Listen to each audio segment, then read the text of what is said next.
오늘 은혜 받을 하나님 말씀은 민수기 23장 16절에서 25절 말씀입니다. 민수기 23장 16절부터 25절까지 말씀입니다.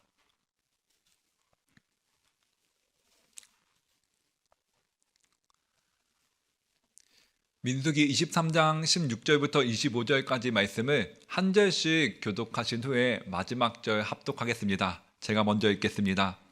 야훼께서 발람에게 임하사 그의 입에 말씀을 주시며 이르시되 발락에게로 돌아가서 이렇게 말할지니라.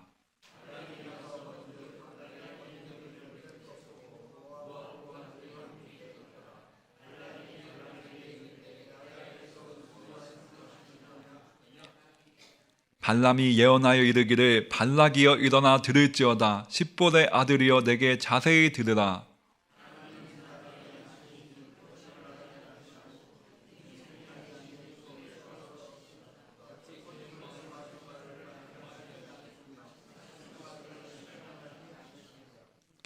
내가 축복할 것을 받았으니 그가 주신 복을 내가 돌이키지 않으리라.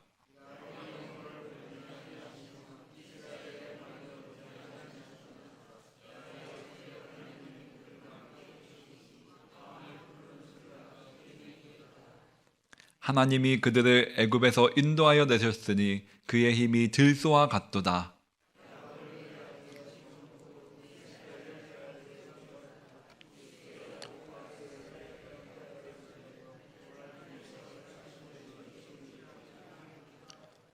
이 백성이 암사자같이 일어나고 수사자같이 일어나서 움킨 것을 먹으며 죽인 피를 마시기 전에는 눕지 아니하리로다 하매 발락이 발람에게 이르되 그들을 저주하지도 말고 축복하지도 말라. 아멘. 오늘 우리 함께 읽은 하나님의 말씀을 중심으로 해서 보호하심이라는 제목으로 짧게 하나님의 은혜 나누도록 하겠습니다. 제가 약 10년 정도 전에 친구네 가게가 이사를 가게 되어서 이사를 도와준 적이 있습니다. 닭갈비 장사를 하는 친구네 가게였는데 트럭에 가득히 짐을 싣고 그리고 하나씩 이사 갈 수 있는 그 장소에 짐을 내려서 새로운 곳에 배치까지 해야 하니까 그 가게가 이사하는데 한 7, 8시간이나 긴 시간이 소요가 되더라고요.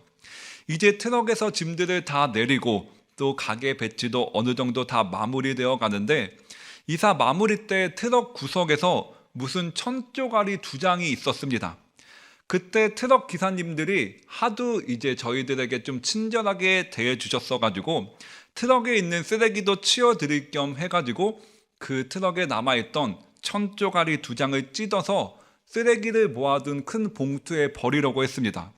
그때 갑자기 친구가 소리를 버럭 지르는 겁니다. 친구가 만약 저를 안 보고 있었거나 그 소리가 1초만 늦었어도 그 천조가리 2장은 찢겨져서 쓰레기통에 버려졌을 것입니다. 알고 보니까 그 천조가리가 부적이었는데 10년 전 가격으로 한 장당 100만 원에서 200만 원이었다고 합니다. 요즘으로 치면 장당 3, 400만 원 정도는 했겠지요.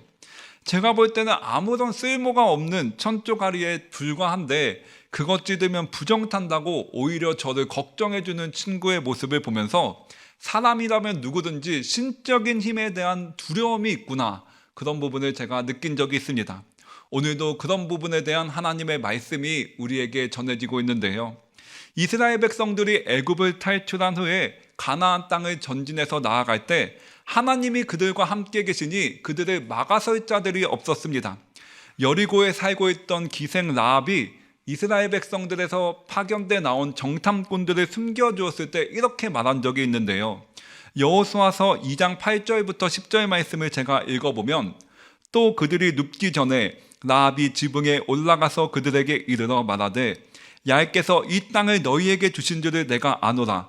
우리가 너희를 심히 두려워하고 이 땅 주민들이 다 너희 앞에서 간담이 녹나니 이는 너희가 애굽에서 나올 때에 야훼께서 너희 앞에서 홍해물을 마르게 하신 일과 너희가 요단 저쪽에 있는 아모리 사람의 두 왕 시온과 옥에게 행한 일 곧 그들을 전멸시킨 일을 우리가 들었음이니라. 홍해가 갈라진 기적과 적들을 전멸시키는 하나님에 대한 소문이 전해지자 간담이 녹을 정도로 여리고 사람들이 두려워했다는 것입니다. 가나안으로 가는 길목에 있는 모압의 왕 발락 또한 그들을 향해 전진해 오고 있는 이스라엘 백성들을 보며 큰 두려움에 빠지게 됩니다. 그래서 유명한 주술사 발람이란 사람을 부르게 되고 영적인 저주의 힘으로 이스라엘을 물리치고자 합니다. 그래서 주술사 발람을 바알의 산당이라는 곳으로 먼저 데려가게 되는데요. 바알의 산당이라는 곳은 아주 높은 곳에 위치해 있었기 때문에 이스라엘 진영 전체를 한눈에 볼 수 있었습니다. 이곳에서 발람이 하나님께 제사를 드리는데 발람의 잘못된 제사를, 주술적인 제사를 하나님께서 기쁘게 받으실 리가 없지만 놀랍게도 하나님은 발람을 찾아와 말씀하시고 발람은 그것을 선포하게 됩니다. 하지만 그 메시지는 저주를 선포해달라는 모압의 왕 발락의 의도하는 부탁과는 다르게 이스라엘을 향한 축복의 메시지가 선포되게 되는데요. 첫 번째로 부탁했을 때 저주의 메시지가 아니라 축복의 메시지가 선포되자 이 모습을 본 발락 왕은 이렇게 생각합니다. 발람이 이스라엘 백성들의 숫자가 많은 것을 보고 무서워하는구나. 그래서 저주가 아닌 축복을 선포하고 있구나. 그럼 이스라엘 백성들이 잘 보이지 않는 곳으로 장소를 옮기면 내가 부탁한 대로 저주를 선포할 수 있지 않을까 하고 생각합니다. 민수기 22장 2절과 3절 말씀을 보면 발락 왕이 전진해오는 이스라엘 백성들의 숫자가 너무나 많았기 때문에 두려워했음이 기록되어 있는데요. 제가 민수기 22장 2절과 3절 말씀을 읽어보면 십볼의 아들 발락이 이스라엘이 아모리인에게 행한 모든 일을 보았으므로 모압이 심히 두려워하였으니 이스라엘 백성이 많음으로 말미암아 모압이 이스라엘 자손 때문에 번민하더라. 그래서 발락 왕은 이스라엘 진영이 잘 보이는 바알의 산당 같은 높은 곳에 위치한 장소가 아니라 이스라엘 진영의 끝만 보이는 장소로 이동하여 발람에게 다시 이스라엘을 저주할 것을 요구합니다. 이 부분이 기록된 민수기 22장 13절 말씀 제가 읽어보면 발락이 말하되 나와 함께 그들을 달리 볼 곳으로 가자. 거기서는 그들을 다 보지 못하고 그들의 끝만 보리니 거기서 나를 위하여 그들을 저주하라 하고 이스라엘 진영이 보일 듯 말 듯한 장소를 옮긴 후에 발람은 다시 자신만의 제사 방법으로 하나님을 찾습니다. 그것이 우리가 민수기 23장 16절부터 읽었는데 2절 전인 민수기 23장 14절에 기록되어 있습니다. 소빔들로 인도하여 비스가 꼭대기에 이르러 7 제단을 쌓고 각 제단에 수송아지와 숫 양을 드리니 이렇게 기록되어 있습니다. 발람이 7개의 제단을 쌓았다고 기록되어 있는데 숫자 7은 고대 근동에서 완전함을 의미하는 숫자였습니다. 즉 발람이 하나님께 드린 제사는 마음으로 진심으로 드린 것이 아니라 주수를 위한 완전한 숫자를 채우는 그 주수를 위한 형식적인 제사였습니다. 요즘에도 무당이 자신이 생각하는 완벽한 제사 방법으로 하나님을 찾는다고 한들 하나님을 만날 수 있겠습니까?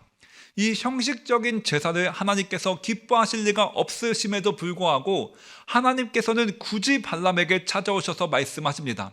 무시하셔도 되는 상황에서 굳이 발람을 찾아오신 것입니다. 그 이유는 이스라엘을 향한 축복의 메시지를 하나님께서 참으실 수가 없으셨기 때문입니다. 감히 내가 택한 내 백성 이스라엘을 건드릴 생각하지 말라는 것입니다. 오늘 우리가 함께 읽은 민수기 23장 16절부터 17절 말씀에 하나님의 말씀이 주술사인 발람에게 임하게 되는데요. 우리 민수기 23장 16절과 17절 말씀 다시 한번 읽어보겠습니다. 야훼께서 발람에게 임하사 그의 입에 말씀해 주시며 이르시되 발락에게로 돌아가서 이렇게 말할지니라. 발람이 가서 본즉 발락이 번제물 곁에 섰고 모압 고관들이 함께 있더라.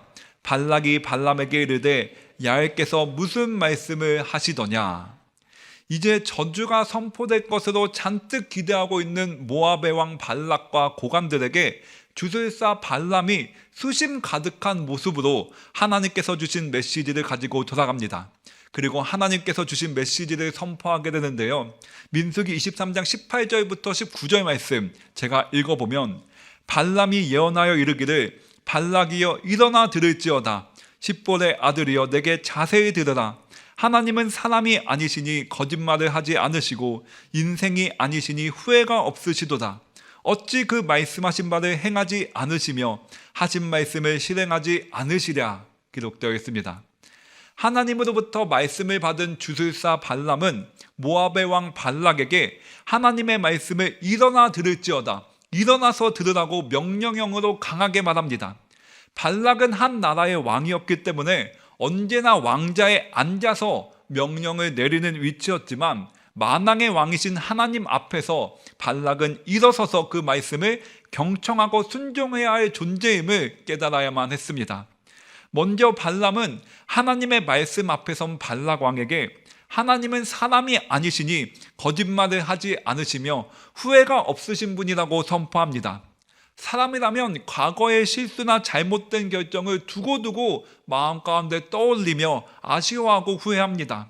그리고 과거의 삶을 후회하면서 다시는 실수를 반복하지 말아야지 하는 다짐을 갖고 있다고 해도 현재의 삶에서 실수와 후회를 반복하는 것이 사람의 본성입니다. 그러나 하나님께서는 이런 사람의 본성과는 다르게 실수나 후회가 없으신 분이라고 선포하고 있습니다. 이스라엘 백성들의 많은 실수, 반역, 불순종에도 불구하고 하나님께서는 그들을 선택하신다는 것을 후회하시기보다는 그들을 하나님의 백성다움을 회복할 수 있도록 끊임없이 오래 참음과 사랑과 보호하심으로 붙들어 주셨습니다. 오늘을 살아가는 나를 향한 하나님의 마음도 이와 같다는 것입니다. 여러 가지 허물이 많은 나이지만, 때때로 많이 낙심하고 때때로 하나님의 마음을 괴롭게 할 때가 있는 나이지만, 하나님은 나를 성전으로 삼으시고 나와 함께 살아가면서 내 속에서 나로 인해 때로는 즐거워하시고 내 속에서 나로 인해 때로는 괴로워하시지만 나와 함께 살아가기로 결정한, 나를 선택하시고 나를 위해서 십자가에서 생명을 바치신 그 결정을 결코 후회하지 않으신다는 것입니다. 계속해서 축복의 메시지가 선포되는데요, 우리 민수기 23장 21절부터 23절 말씀 다 같이 한 번 더 읽어보겠습니다.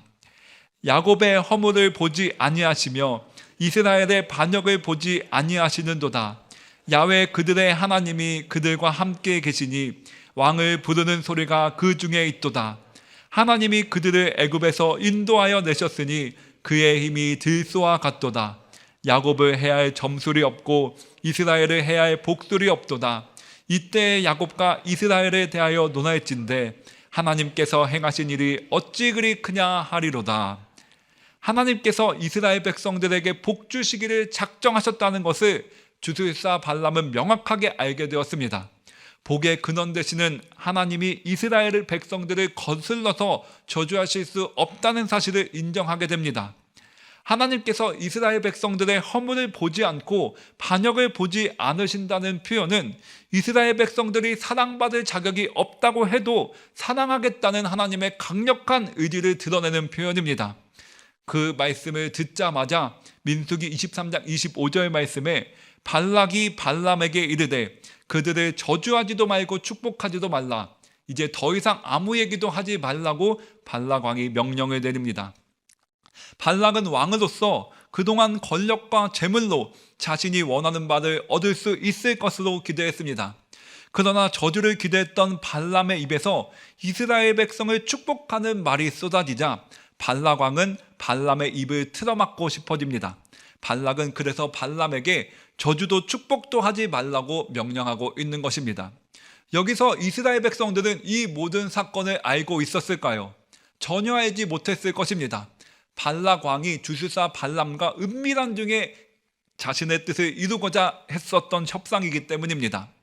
이스라엘 백성들은 이와 같은 일이 일어난 것을 까맣게 모르고 있었지만 이스라엘 백성들이 전혀 알지 못하는 장소에서 적들이 기습해 온 것이지만 이스라엘 백성들과 늘 함께 하시는 하나님께서 그 대적들을 물리쳐 주신 것입니다.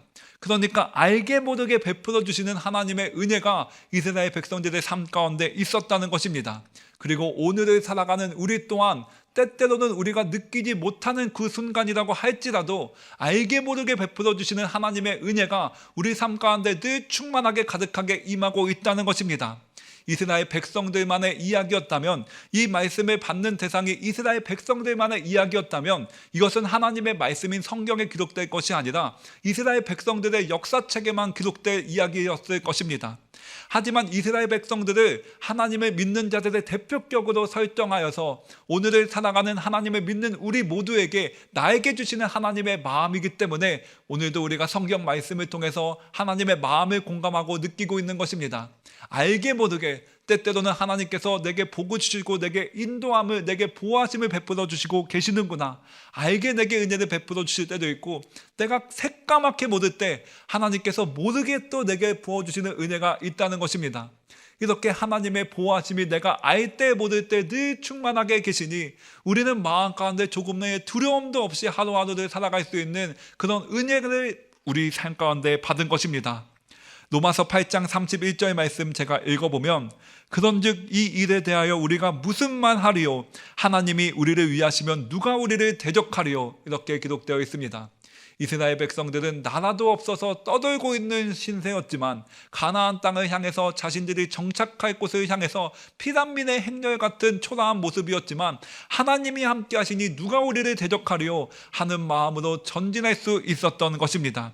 이렇게 하나님의 보호하심이 이스라엘 백성들 삶 가운데 있었던 것처럼 오늘을 살아가는 나의 삶에도, 우리의 삶에도, 우리 가정의 삶에도 하나님의 보호하심이 충만할 것을 믿는 우리가 되기를 바랍니다.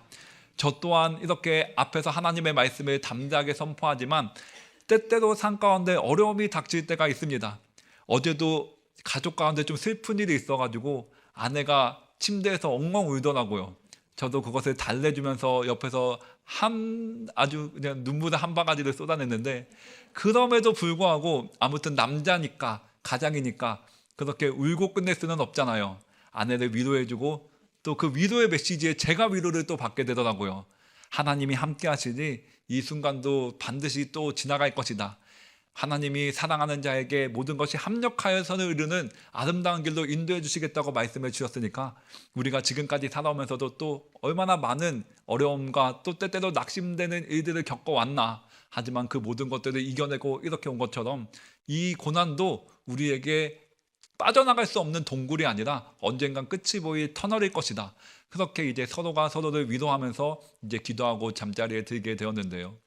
아무튼 그렇게 우리가 서로를 향해서 위로할 수 있고 서로를 향해서 긍정적인 마음으로 다시금 리프레시, 내 마음을 정돈시킬 수 있는 이유도 그냥 헛된 긍정적인 생각이 아니라 하나님이 함께 하시니, 하나님이 보호하시니 우리가 여기까지 올 수 있었던 것 아니냐, 알게 모르게 베풀어 주신 은혜 덕분에 우리가 여기까지 온 것처럼 지금 이 순간 또한 하나님께서 알게 모르게 베풀어 주시는 은혜로 우리는 반드시 이겨낼 수 있을 것이다. 그런 마음으로 이제 무장시키고 하루를 마무리하고 또 오늘 이렇게 새벽에 나왔습니다. 이것이 우리의 삶이라고 생각합니다. 우리 마음 가운데 하나님을 향한 이런 마음, 믿음이 있지만 고통의 순간이, 아픔의 순간이 다가오면 당연히 마음에 좌절이 되고 낙심이 되고 눈물이 쏟아집니다. 괴롭고 근심 걱정이 마음을 짓누릅니다. 하지만 그 마음 가운데 그것으로 끝나는 것이 아니라, 그래도 하나님이 함께 계시지, 하나님이 나를 보호하시지, 지금까지 지내온 것 주의 크신 은혜라, 알게 모르게 베풀어 주시는 주님의 은혜로 말미암아 우리가 여기까지 온 것처럼 지금의 이 순간 또한, 오늘의 이 삶 또한 알게 모르게 베풀어 주시는 주님의 은혜로 우리는 보호하심을 받을 것이지, 그 믿음이 다시금 우리의 무너진 마음을, 무너진 삶을 일으키더랍니다. 오늘도 우리의 삶 가운데 하나님의 알게 모르게 베풀어 주시는 큰 은혜가 있습니다. 이스라엘 백성들이 전혀 모르는 이 순간에도 하나님께서 하나님의 은혜로 그들을 보호해 주셨던 것처럼 오늘도 우리가 모르는 순간에도, 아는 순간에도 하나님의 보호하심이 반드시 있을 것입니다. 그래서 시편 91편 9절부터 11절 말씀 앞에 자막이 띄어지면 우리 함께 읽기를 소망하는데요. 이것이 마냥 멀리 떨어져 있는 하나님의 막연한 메시지가 아니라 하나님께서 오늘을 살아가는 나를 향한, 우리 가정을 향한 하나님의 진실된 마음이라고 믿으며 우리 함께 선포하기를 소망합니다. 우리를 보호하기 원하시는 하나님의 마음입니다. 시편 91편 9절부터 11절 말씀 우리 합독하고 오늘의 나눔 마무리하겠습니다. 내가 말하기를 야훼는 나의 피난처시라 하고 지존자를 내 거처로 삼았으므로 화가 내게 미치지 못하며 재앙이 내 장막에 가까이 오지 못하리니 그가 너를 위하여 그의 천사들을 명령하사 내 모든 길에서 너를 지키게 하십니다. 아멘. 이것이 천지를 만드신 하나님, 홍해를 가르신 하나님이 나를 향해 갖고 계신 진실된 하나님의 마음입니다. 때때로는 하나님이 눈에 보이지 않기 때문에 하나님의 말씀이 내게서 멀리 벗어난 것처럼 보일 수 있지만, 오늘 우리가 이 자리에 나와서 함께 찬양하고 말씀 읽고 기도하는 이유가 무엇입니까? 멀리 계신 하나님이 아니라 내 안에 내게 가까이 계신 그 하나님을 우리가 더욱더 큰 은혜를 받아서 누리기 위함이 아니겠습니까? 오늘도 우리가 기도할 때 하나님께서 우리에게 성령 충만을 부어주시사 우리의 마음 가운데 하나님이 함께하고 계시다, 하나님이 내 모든 삶을 인도하고 계시다, 알게 모르게 베풀어 주시는 은혜로 내 삶을, 내 가정을 보호해 주실 것이다 하는 그 믿음으로, 그 마음으로 우리의 마음 가운데 있는 모든 근심 걱정을 물리쳐내시고 하나님이 주시는 그 새 힘으로 우리 삶을 가득히 채워주실 줄 믿습니다. 오늘도 우리 함께 기도하겠습니다.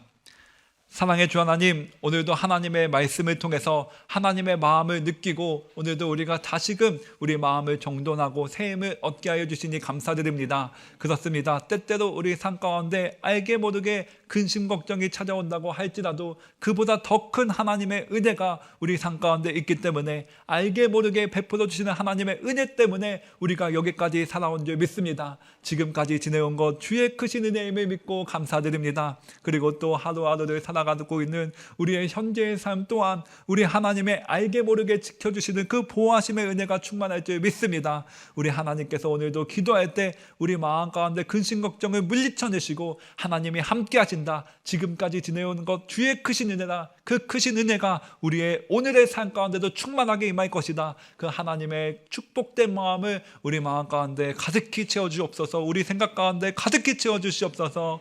오늘도 우리 주님과의 만남을 기대하고 사모하는 마음으로 기도할 것이니 오늘도 성령의 충만한 임재하심으로 우리의 삶을, 우리 가정의 삶을 가득히 채워주시옵소서. 감사드리며 우리 주 예수 그리스도 이름으로 기도했습니다.